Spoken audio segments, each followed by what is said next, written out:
Welcome to the Turf Zone podcast. This episode features the article, Spring Startup Without the Scramble, a simple operating plan for your busiest season. Spring can feel like a wild sprint in the turfgrass industry. Demand rises fast, the weather shifts by region, and crews are expected to move from preparation to production with little margin for error. Whether you own a large landscape company, supervise grounds, or work independently, the same business question pops up this time of year. How do you stay organized when everything speeds up at once? North Carolina makes this even more important because spring does not look the same across the state. Both cool season and warm season grasses are grown in North Carolina, with cool season grasses performing best in spring and fall, while warm season grasses are slower to green up in spring and grow best in summer. That means your startup plan needs to align with your region, turf type, and service mix, rather than relying on a single statewide timeline. Here is a framework for all types of turfgrass managers.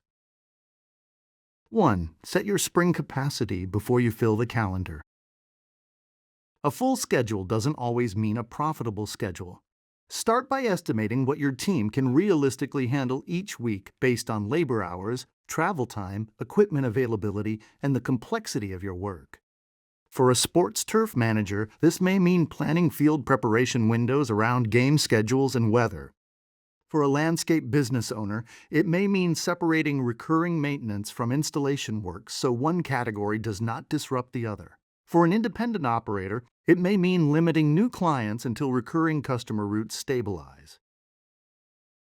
This step helps you avoid the spring trap of saying yes too quickly and spending the next 6 weeks fixing preventable delays. It also gives you a better basis for quoting timelines, setting expectations, and deciding whether to outsource any work. 2. Build a startup checklist for equipment and supplies. Spring problems often look like labor problems when they are really equipment and supply problems. A mower down for 2 days can throw off an entire route. A missing part can delay an athletic field prep. A late material delivery can create a client communication issue that your team then has to manage. Create one checklist for startup readiness and assign dates to each item. Include inspections, maintenance, blade sharpening, tire checks, calibration, backup equipment options, and commonly used supplies. If you manage a crew, assign ownership to specific people and confirm completion in writing. If you work alone, schedule this work like billable time because it protects billable time later.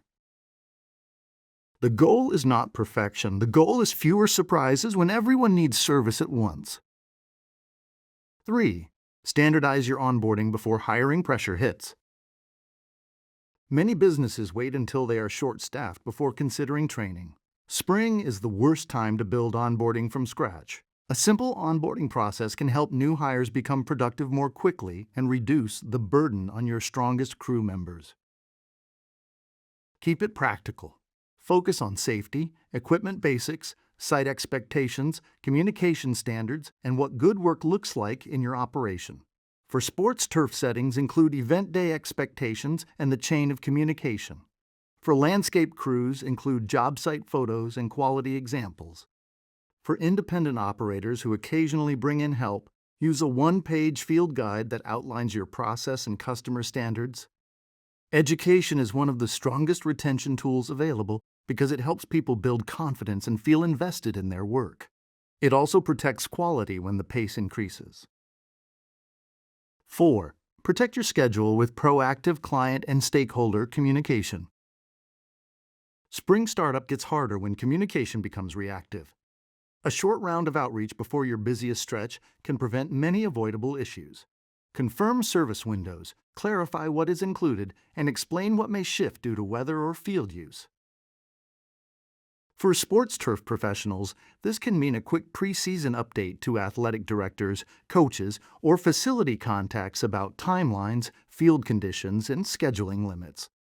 For contractors, it can mean a reminder about spring demand, response times, and approval timelines for add-on work.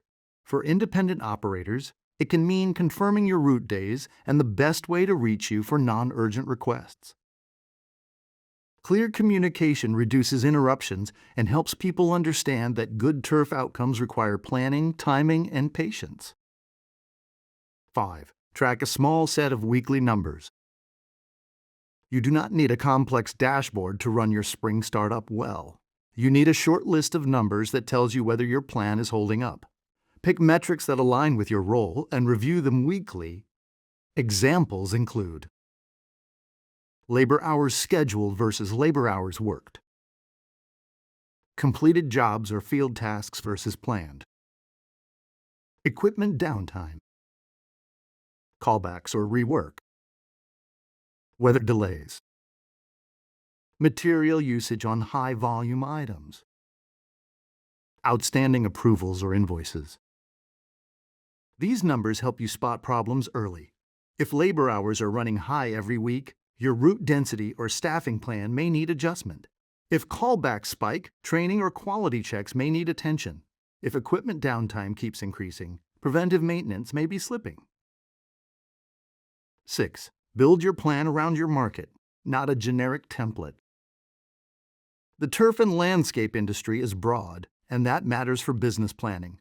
NALP, National Association of Landscape Professionals, reports that the landscape services industry reached a market size of $188.8 billion in 2025 and includes more than 692,000 landscaping service businesses.